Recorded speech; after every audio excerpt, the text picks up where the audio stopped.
अमोघ शक्ति देखने वाले सभी दर्शकों को पंडित अखिलेश वैद्य जी का प्रणाम। नमन मित्रों, पिछले 2 वीडियोस में मैंने मंत्रों के बारे में कुछ प्रारंभिक मैंने आवश्यक आपको जानकारी दी थी। अब से मैं जो है तकनीकी बातों पर अपना ध्यान केंद्रित करूंगा। तकनीकी बातें, मंत्र सिद्धि के बारे में क्या क्या हो सकती हैं उसके बारे में हम बात करेंगे। सबसे पहले मंत्र कौन सा लेना चाहिए। देखिए, इसमें बहुत सारी तांत्रिक ग्रंथों में तो बहुत सारी बातें हैं, जैसे आपका राशि चक्र, आपका कूर्म चक्र, अकतः चक्र, अकड़म चक्र, ये चक्रों के नाम आपको सुनने में अजीब लग रहे होंगे, लेकिन कुछ ऐसी विधियां हैं जो आपके नाम के साथ उस मंत्र के प्रारंभ, आपके नाम का पहला अक्षर और उस मंत्र का पहला अक्षर को जोड़कर उन दोनों का मैच मेकिंग किया जाता है, कुंडली मिलान, गुण मिलान किया जाता है कि ये मंत्र आपको सूट कर रहा है या नहीं कर रहा है।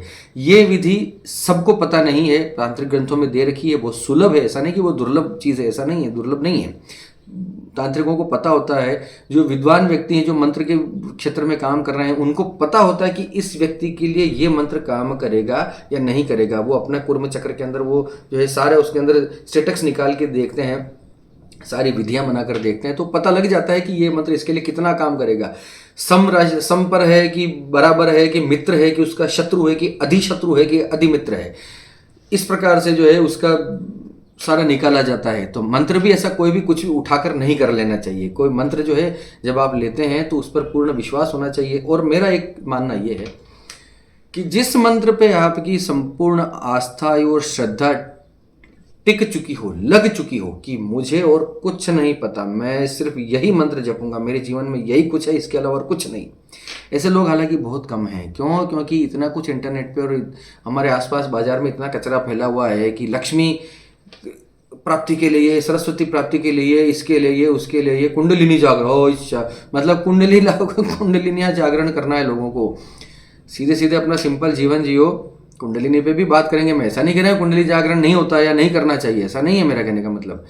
सिंपल इन चीज़ों में सिर्फ एक व्यक्ति सामान्य आध्यात्मिक हो, मन से शांत हो, अपना पालन पोषण कर ले, अपने परिवार का पालन पोषण कर ले, भविष्य की कुछ सेविंग कर ले, अपने बच्चों का ख्याल रख ले और अध्यात्म में ईश्वर के प्रति अपना नित्य नियम कर्म ईमानदारी से करता रहे।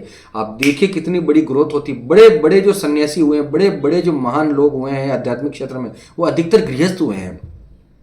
हिमालय पे बैठे हुओं को बहुत ज़्यादा सिंधियाँ मिलती नहीं मिलती मुझे नहीं पता, लेकिन गृहस्थों ने तो बहुत काम किया है। जो आम जीवन में समाज के साथ रहते हुए लोगों ने, ऐसे लोगों ने बहुत बड़े बड़े काम किए, बहुत बड़े बड़े नाम किए हैं। तो चलिए ये भी एक अलग विषय हो जाएगा। फिर उसके बाद होता है मंत्र शोधन और राशि चक्र, नक्षत्र शोधन, बहुत सारी बातें होती हैं। वो सब, ये सब टेक्निकल बातें। देखिए ये सब यहाँ तो बताना बड़ा मुश्किल है, क्योंकि उसके अंदर बहुत सारा टेक्स्ट होता है, बहुत सारी उसके अंदर विधियाँ होती हैं। तो कोई जानकार व्यक्ति, कुल मिला के ऊपर से आप समझिए कि इन सब के बिना कोई कहीं से कोई भी उठा के मंत्र ग्रहण नहीं करना चाहिए। मेरा कहने का मतलब ये, किसी से पूछ लीजिए बाबा। चलिए, अब दूसरा आता है मंत्र की दीक्षा या मंत्र ग्रहण करना। मंत्र की दीक्षा कैसे प्राप्त होती है, किससे करनी चाहिए, कब करनी चाहिए। मंत्र जो है गुरु से प्राप्त करके ही जपना चाहिए।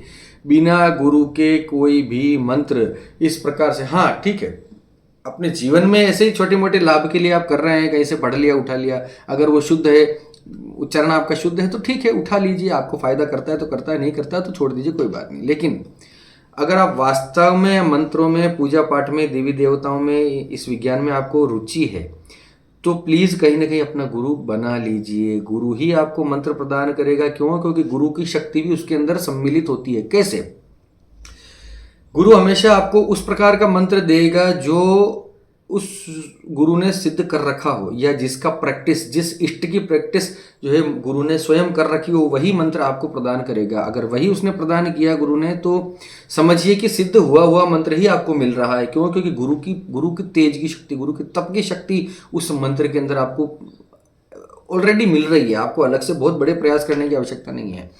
आप अगर कहते हैं कि गुरुजी मुझे ये मंत्र प्रदान कर दीजिए, और गुरु की उसको प्रैक्टिस नहीं है, तो वो आपको अच्छे मुहूर्त में प्रदान कर देगा, लेकिन मेहनत आपको करनी पड़ेगी।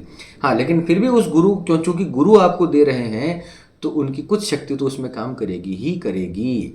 जैसे इसको ऐसा समझिए कि कोई गाड़ी है जो आप स्टार्ट नहीं कर सकते, अब आपको पकड़ा दी गाड़ी, अब आप उसको घसीटिए, घुमाइए, धक्का लगाइए, कुछ करिए, उसको चलाते रहिए, तो वो कहाँ तक जाएगी। लेकिन गुरु जो है, गाड़ी स्टार्ट करके आपको दे देगा। अब चलाना आपको है, आप चलाओ। आप समझ रहे हैं मेरी बात? गाड़ी आप स्टार्ट नहीं कर सकते, गाड़ी को स्टार्ट करके गुरु देगा। चलानी आपको है, आप जितना मर्जी आगे दौड़ाइए, जितना है उसको आगे लेकर जाइए। अब इसमें एक चीज और आती है कि दीक्षा किससे लेनी चाहिए, किससे नहीं लेनी चाहिए। तो जिससे दीक्षा नहीं ले सकते हैं, किसको गुरु आप नहीं बनाना चाहिए, किसको, वो बातें तंत्र ग्रंथों के अनुसार मैं आपको बता रहा हूं। अपने फादर से, अपने पिता से कभी भी दीक्षा नहीं लेनी चाहिए, उनसे कोई मंत्र ग्रहण नहीं करना चाहिए। वो बता देते हैं, वो ठीक है, उनका कहा हुआ जपिए, लेकिन उनको गुरु बनाकर उनसे दीक्षा प्राप्त करना, जो दीक्षा संस्कार होता है, वो उनसे नहीं करना। पिता से, नाना से, अपने भाई से, शत्रु से, शूद्र से और स्त्री से, इन 6 व्यक्तियों से जो है आपको दीक्षा नहीं लेना है। अब कमेंट में इस प्रकार से उटपटांग कमेंट मत कर, शूद्र से क्यों नहीं लेना चाहिए। शूद्र का अर्थ होता है निंदित, निम्न कर्म करने वाला व्यक्ति, जिसका बैकग्राउंड ही नहीं होता ये सब करने का। आप ऐसा समझ के चलिए, जिसका बैकग्राउंड होगा, जिसकी तपस्या होगी। रैदास तो थे ना, रैदास ने तो मीरा को दीक्षा दी थी ना। मीरा का तो महा उद्धार हो गया था, क्योंकि रैदास का बैकग्राउंड था। तो एक्चुअली मेरी नजर में वो शूद्र थे ही नहीं। शूद्र जो है एक टर्म है, उसके कर्म के आधार पर। किसी की जातिगत शूद्र जो है किसी जाति को लेकर नहीं होता कभी भी। इस पर भी मैं वीडियो बनाऊंगा। ये बहुत मिसकंसेप्शन है मार्केट के अंदर आजकल। तो फिर बहुत ही ज्यादा जय भीम अलग अलग कुछ ना कुछ आपा चापा चल ही रहा है। उसके बारे में पूरा वीडियो बनाऊंगा, बने रहिए। तो शूद्र का अर्थ ये नहीं होता कि किसी जाति विशेष के बारे में कहा जा रहा है। शूद्र अर्थात शुद्र कर्म करने वाला व्यक्ति, अशुद्ध रहने वाला व्यक्ति, अशुद्ध खाने वाला, अशुद्ध भोजन करने वाला व्यक्ति, अशुद्ध भाषण करने वाला व्यक्ति, मांस मदिरा में डूबा हुआ है, निंदित कर्म करता है, उससे दीक्षा कैसे ली जा सकती है? दीक्षा उसी व्यक्ति से ली जा सकती है जिसका बैकग्राउंड हो, जो उस संप्रदाय के अंदर जो दीक्षित हो, स्वयं दीक्षित हो, जो उसकी प्रैक्टिस करता हो निरंतर, है ना। वैष्णव मंत्र कोई कर रहे हैं और किसी मांस मदिरा उपयोग करने वाले से दीक्षा कैसे ले लेंगे? तो शुद्र कर्म के ऊपर आधारित है। फिर है स्त्री के ऊपर। स्त्री का भी इसके अंदर अपमान नहीं किया गया है। स्त्री को चूंकि देखिए मेंस्ट्रुअल के जो चीजें होती हैं, मेंस्ट्रुअल का प्रॉब्लम होता है माहवारी का, इसकी वजह से स्त्रियों को उन 7 दिनों की वजह से जो है इससे दूर रखा गया, क्योंकि ये सब टेक्निकल चीजें हैं। मंत्र एक विज्ञान है, मंत्र एक ऊर्जा और स्पेस का खेल है।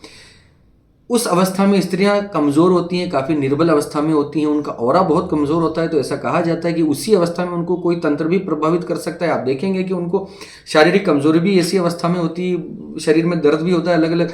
तो ऐसी स्थिति में भी इसीलिए स्त्रियों को भी इससे दूर रखा गया है। क्यों?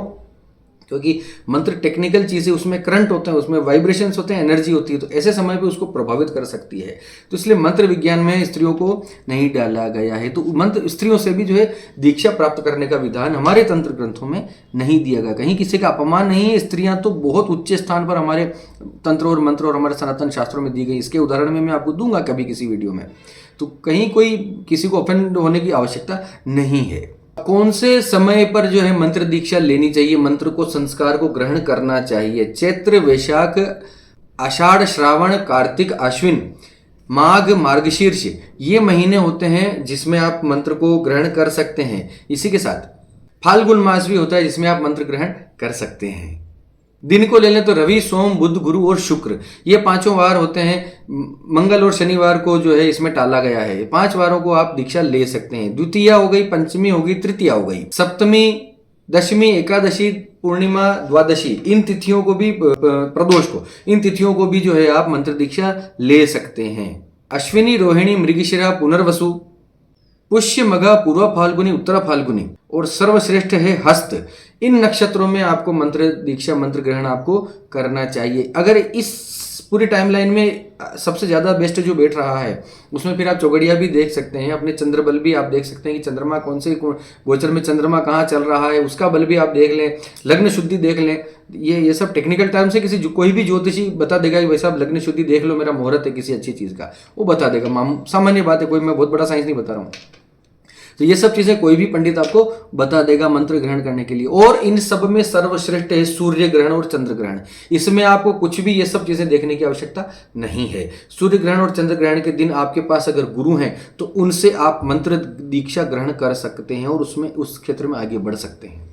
गुरु से मंत्र ग्रहण करें तो गुरु से लिखवाना नहीं चाहिए। गुरु जो लिख कर न दे, उसके कान में 3 बार बोले और 3 ही बार में उस मंत्र को शिष्य जो है सुनकर कंठस्थ कर ले, उसको कहीं लिखे ना, किसी को बताए ना कि मुझे ये मंत्र बताया गया। आजकल जो चिल्ला चिल्ला कर लोग वाचिक तरीके से जो मंत्र का जाप कर रहे हैं वो सिद्ध नहीं हो रहा है। हाँ, उनके कुछ पुराने ऐसे कर्म होंगे तो ठीक है, उनको कुछ ठीक उनकी चीज़ें चल रही हैं, लेकिन अपने गुरु से प्राप्त किया हुआ मंत्र योनिवत गुप्त रखना चाहिए। जैसे स्त्रियां अपनी योनि को गुप्त रखती हैं, किसी को बताती नहीं, उसी प्रकार से मंत्र को भी, गुरु से प्राप्त हुए मंत्र को भी गुप्त रखना चाहिए। किसी के सामने प्रकट नहीं करना चाहिए, न माता, न पिता, न पत्नी, न कुछ, न कोई और।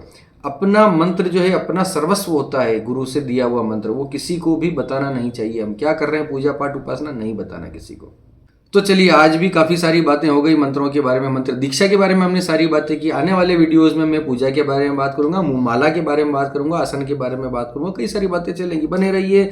इसी के साथ आप सबके मंगल की कामना करता हुआ मैं पंडित अखिलेश ओदेची आपसे विदा लेता हूँ। धन्यवाद। सर्वे भवन्तु सुखिनः।